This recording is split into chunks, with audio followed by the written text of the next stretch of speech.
Okay, so now we have our facing operation set up. As you can see, this shows you where the tool is going to come in, and it's going to move back and forth, back and forth, back and forth across this piece here. And then it's going to lift up and set it's going to stop. And you can look at that. This is the tool here itself. It's sort of an animated version of it. So we only need to take off a little bit on the top just to, to kind of smooth that out. Okay, second operation is we are going to do a pocket tool path, which will be this middle part is going to drop down. We'll do a 2D pocket. The same deal, the menu. We're going to choose 1/8 inch bit is fine. All this stuff can stay the same. So the geometry is where you tell it what it's supposed to be doing. And we're going to choose this bottom line there, that right there. Let's see if we can do that. We want to just do this bottom line right there. So it's going to pocket out all this stuff here.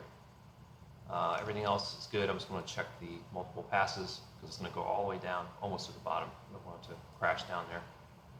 And I'm going to say OK on that. And I'll think about that for a minute. And it'll show us a representation of our tool path. See over here, it's processing, which says 16%, 20%. So we'll wait for that to finish up there.